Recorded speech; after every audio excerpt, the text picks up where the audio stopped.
number 13, Revis v. Schwartz. Counsel?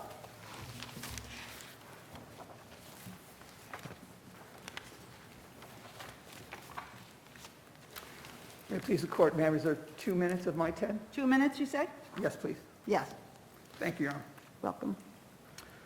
May it please the court, Mark Levenstein, law firm of Williams & Connolly in Washington, D.C., counsel for Mr. Revis and for Chevet, LLC. The facts of this case are pretty simple.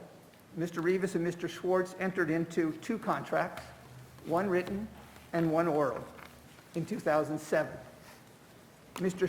Schwartz claims that in 2015, Mr. Revis entered into a 3rd contract with Mr. Schwartz's company, Schwartz & Feinside. This dispute is about that 3rd contract that Mr. Revis claims he never entered into. And so to start, the only written evidence of that contract is in the record at page A159. It's one sentence, and I think it's important to just focus on what that says. It's a sentence at the end of the healthy beverage agreement, the last provision, that says it is acknowledged that the marketing fee and all other amounts payable hereunder to Darrell Revis shall be paid by Stees, that's the other party, 50% to Chevet LLC on the one hand, that's Mr. Revis's company, and 50% to Schwartz & Feinside, Inc. on the other hand. Now that provision ended up in the agreement. Mr. Revis claims he had no idea that was going to be in there and didn't agree to it. The basis for that provision, according to Mr. Schwartz, if you turn to page 92 of the record, in his affidavit, he says, Mr. Revis, quote, was very much aware of, this is paragraph 9 on page A92, and specifically approved of the split of the fees earned on that contract between Revis, Revis's uncle and representative, Sean Gilbert, Schwartz Feinside, and Zach Hiller, another certified contract advisor. Counsel, can I just stop you for a second here? Sure. You know, you're teeing this up very cleanly, and, you know, this is about X contract, and it's a different contract, and it's on page 159. But I read your complaint, and the contracts talked about in the complaint seem very fluid, let's say. And there's talk about the health beverages, and there's talk about this 50%, and there's talk about the 2%, and there's talk about, and specifically there's talk about the NFL contract with the Jets. So if I'm a trial judge and I'm looking at that complaint, and now you're arguing, oh, no, we're only talking about this and this minor part of this other contract. I'm saying intertwined in here are allegations and damages requests that clearly relate to the contract over the player contract. Send this to the arbitrator and I'll stay the rest of it and come back later. What's wrong with that? Isn't that what you really are getting because of the way you drafted your complaint? No, Your Honor. I don't believe so. I understand the question. But the only reference to the Jets contract, the SRA, which led to the Jets contract, is in the context that the only place that the prior written agreement is acknowledged. Well, I'm reading cause of action 6, Yep. page 835, which says, and it's an unjust enrichment claim, that says, after this healthy beverage agreement, you continue to work on other endorsements and marketing deals, and including negotiating Mr. Revis's March 2015 contract with the New York Jets. So are you telling us, you're telling the court now here, you're not asking for any damages related to that March 2015 contract? We're asking for unjust enrichment relief and what the damages might be. We're not bringing a claim under that agreement. So you will not be asking for a return of any monies paid to the defendants under the March 2015 agreement? No. Not for amounts paid under that agreement, no. No. So all your damages are solely limited to the other contract? Correct. Although we believe that once he was fired, his right to continue getting paid ended as of that date. But we're So not- any money due under the other contracts, including the Jet contract, wouldn't be payable anymore? Correct. But So that's damages really that flow from the Jets contract?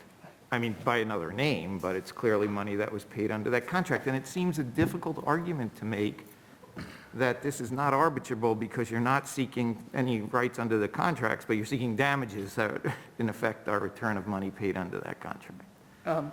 First, there are case law that says the mere fact that one dispute will have an effect on the other. We're not bringing it on the basis of any dispute about the contract, its terms, its negotiation, its so on. What we're saying is unjust enrichment, an equitable remedy.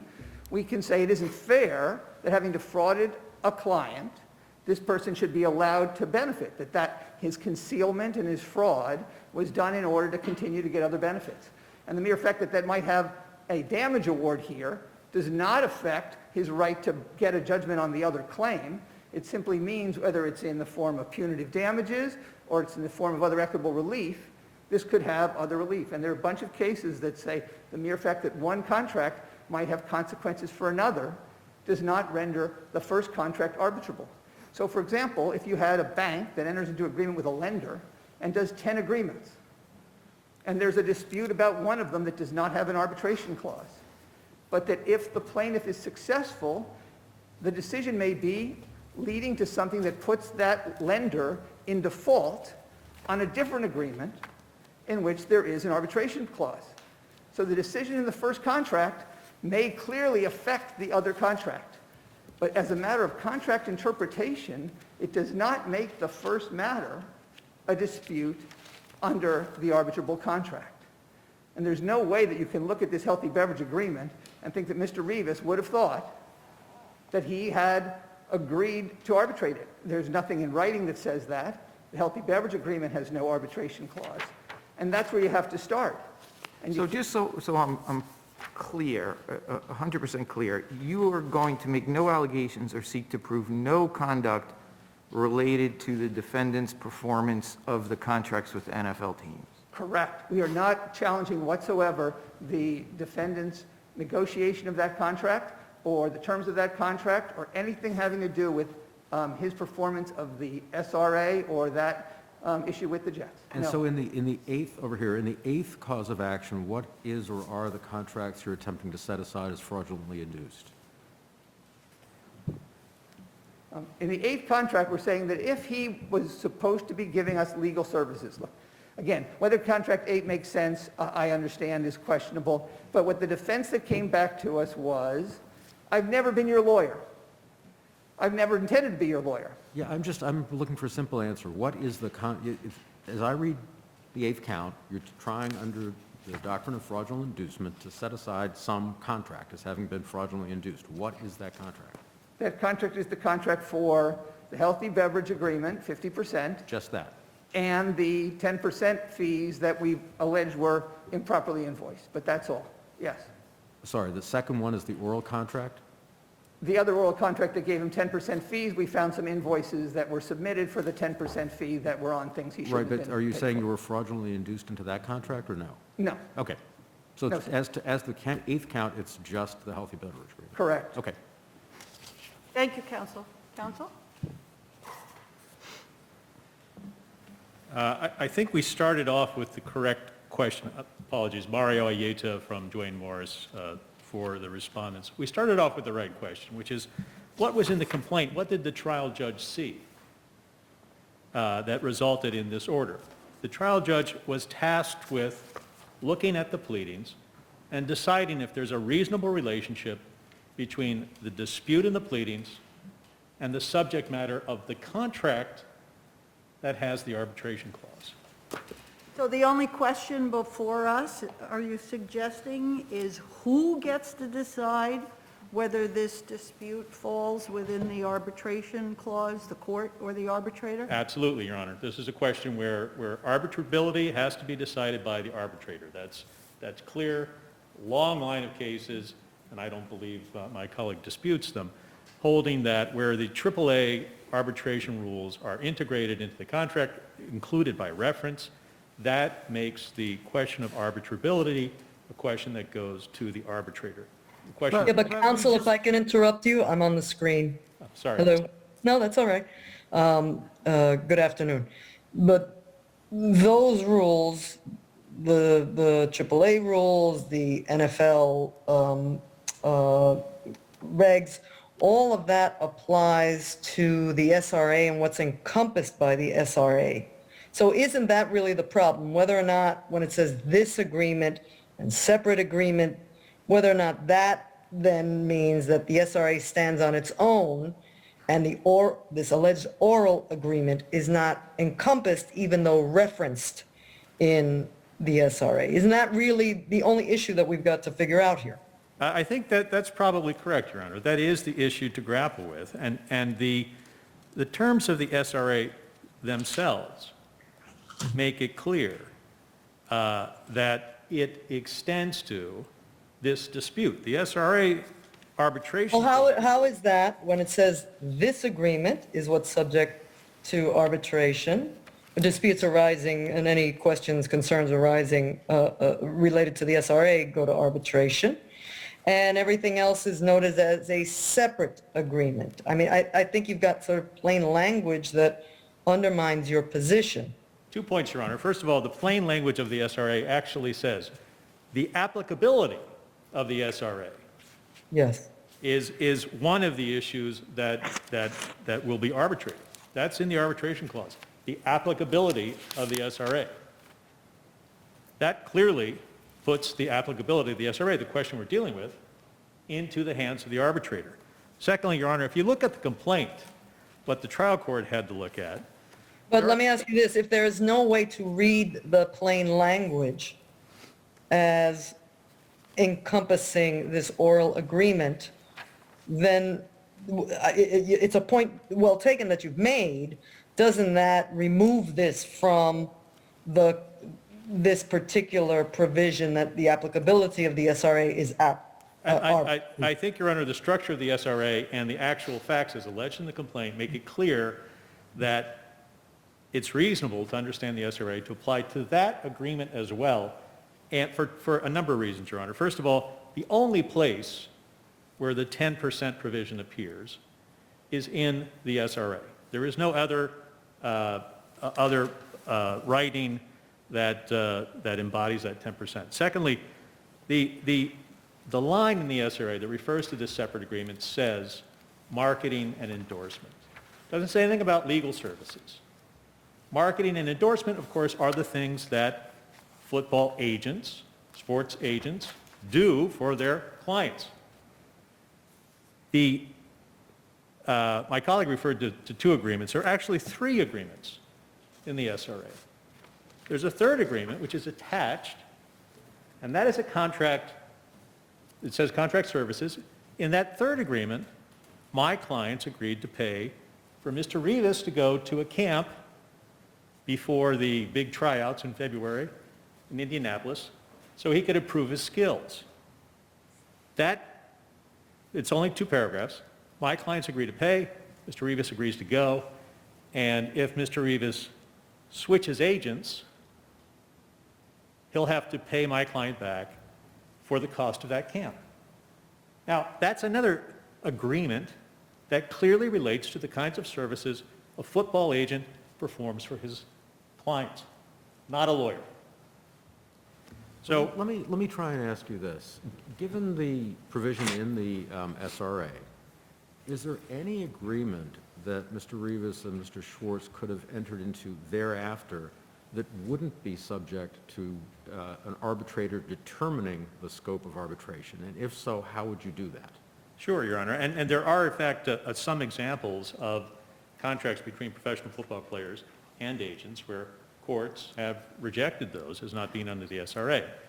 One that I can think of off the top of my head was an agreement between the agent and the football player for the football player to fund a nightclub that the agent was opening in China. That was not considered to be encompassed within the NFL regulations. And clearly, if Mr. And so why would the arbitration clause not read on that? Because that had on its face reasonable interpretation, and if you look to Henry Schein, I would even say more than wholly improbable interpretation, would tell you that relationship is not about the agent-football player relationship. There could be, and I believe, Your Honor, there could be a situation where Mr. Schwartz agreed to ask to act as Mr. Revis's attorney in a football context, that too would be subject to either the SRA or the NFLPA regulations. Attorney-client disputes are arbitrable in New York. Why not? It's the idea. Well, why doesn't the SRA, which is a standard boilerplate form, say these agreements? Why does it say this agreement? Well, it does say, it says at times agreement or contract. It does have. But with respect to arbitration, doesn't that only say this agreement? Or did I miss something? Your Honor, it does, sorry, let me.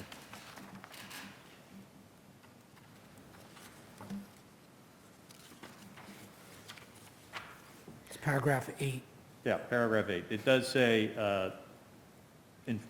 application or enforcement of this agreement or the obligations of the party hereunder. I think you can reasonably read, and that's even a higher standard than I have to meet, but I believe you can reasonably read this, the way it's structured, to suggest that here is the representation agreement. This is about the representation relationship between Mr. Schwartz and Mr. Revis. Within that context, within that relationship, here are services, paragraph 3, contract services. And one of those contract services is you will negotiate, Mr. Schwartz will negotiate for Mr. Revis his relationship with an NFL club. What other services? There's a line there that says combine camp, that's what I referred to, that's the separate agreement that follows at the end. And there's a line that says marketing and endorsements. I think you can reasonably read this, Your Honor, to say that these are additional services that fall within the overall scope of the standard representation agreement. Counsel, can or I the ask you, relationship. if there were a marketing and endorsement contract attached, the one that's referred to in the SRA, actually attached to it, and that marketing and endorsement, which agreement didn't apply to negotiation of the player's contract, which I think is actually the case in this dispute, would it be your position here, and that contract made no reference whatsoever to arbitration of disputes, would it still be your position that any dispute arising under the marketing and endorsement contract would still be subject to arbitration under the SRA? I'm sorry, yes, arbitration. Under the NFLPA regulations, Your Honor, more broadly. And yes, it would be my position that it is, that disputes arising under the marketing and entertainment contract attached to the SRA would be arbitrable, or at least would have to be sent initially to the arbitrator to determine whether or not they're arbitrable. And if Judge Canataro's hypothetical written contract appended said, as to this agreement, the parties do not wish to have arbitrators determine the scope, would the NFL regulations incorporating the AAA rules still refer this to the arbitrator? I don't think so, Your Honor, because in that case you have a clear articulation of the party's intent. And that is what my colleague claims. Right. And He's relying on. where does the burden lie there? That is, who has to prove clear intent or lack of clear intent? An interesting question, Your Honor, and I'm not sure that this court has quite pinned that down yet. Under the Federal Arbitration Act, there are plenty of cases making it clear that the party opposing arbitration has the burden. Counsel, Once you identify. I'm sorry, I know your light is on, but with the Chief Judge's permission, could you, I think originally in your argument you had started to talk about the complaint. Yes, Your Honor. Can you finish that thought before you sit down? I can quickly. There are two things I would like to point to, Your Honor. In paragraph 78 of the complaint, which is at page 832, this is the fourth cause of action. It alleges that the agreement between Schwartz and Revis provided for the 10% contingent fee and the 2% contingent legal fee on compensation from employment by NFL teams. One contract provided for the 10% and the 2%. Not two contracts, not separate contracts. Also, I would point to paragraph 21, which is on page A17 to A18, where Mr. Revis alleges in his verified complaint that the document he signed on January 18, 2007, the SRA we're talking about, provided that Schwartz would represent Revis as his attorney and contract advisor. Thank you. Thank you. Thank you, counsel. Counsel, your rebuttal? Yes. Quickly, the burden of proof is on the party seeking arbitration. Matter of American Centennial, Bomer v. Bomer, Primavera Labs, the Avon products. I'll be quick. The SRA is a very special document. The NFLPA has no jurisdiction to tell players what to do. Under the labor laws, only thing they can do is negotiate a CBA that requires players what to do. The NFLPA regulations are regulations governing contract advisors. They are simply rules that Mr. Schwartz has to comply with if he wants to have the right to serve as a representative of players in negotiating open provisions in their CBA. The idea is they could have negotiated all the provisions of a player's contract. Instead, they create a UPA and leave a few blanks. And in order to be the guy who negotiates those, you need to be approved by the NFLPA. That's their only jurisdiction. They can't require the player anything about his other contracts. They can only regulate the contract advisor. Okay, so counsel, I'm on the screen. Sorry. Hello. So can you help me understand why does the SRA then provide for this reference to other agreements? What's the point of that? If you're correct and they're completely separate, they're not covered certainly by the arbitration provision, and they're not part of the SRA is a separate agreement. What's the point of actually referring to them? In paragraph on page A53, one of the requirements of a contract advisor, one of the things he has to do or not do, he can't condition the signing of a standard representation agreement upon the signing of a contract for other services. The goal is to make sure that contract advisor didn't violate the agreement by tying together his endorsement services, his financial services, with the agreement to represent the player. And the player certifies as well that, yes, I've agreed to do these other things with my agent, but it's got nothing to do with the SRA. They're not conditioned. And in order to make sure the contract advisor is complying with number 22 on page A53, they have that certification. And that's the only reason they're identified. And under their theory, not only with the arbitration clause, but all the other provisions of the SRA would have been put into this oral agreement about the 2%. And that can't be right. As for that one paragraph of the complaint, let me just say it wasn't well drafted, but it was really referring to two agreements.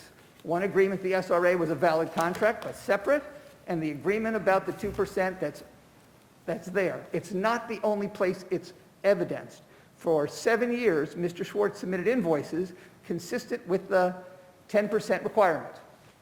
For 7 years, he would say, you just got a contract from Nike, here was the payment, please send me 10% of that. This is the first time that he not only moved it to 50%, but had the money go directly to him, so Mr. Revis wouldn't know about it. Chief, I have one quick question, if I Yes, might. please. So one of the blanks left in the SRA is for choice of law, and the parties chose Pennsylvania law, if I read that correctly, but this has all been briefed under New York law. How do we deal with that? The SRA is under Pennsylvania law because Mr. Revis was living in Pennsylvania at the time. I don't think it's an agreement under Pennsylvania law, but it really doesn't matter. The question is which agreement governs, and since that agreement's irrelevant. And I also think it's important that he didn't get sent to the AAA rules, commercial rules. It's the labor relations rules that govern disputes between management and employees. And that's why we're in the LMRA, because everyone understood it was limited to this labor context where Mr. Revis had to sign that contract if he wanted anybody to represent him. If he wanted to negotiate his own contract, he wouldn't be bound by any NFLPA regulations, and he could do it himself. But if he wanted to have anyone represent him, he had to sign this SRA with the contract advisor. And lastly, the NFLPA regulations do not allow a company to be a contract advisor. It has to be a person. So the deal with Schwartz and Feinside, once again, is an agreement so far out the realm of what anything involved here could be. Thank you, counsel.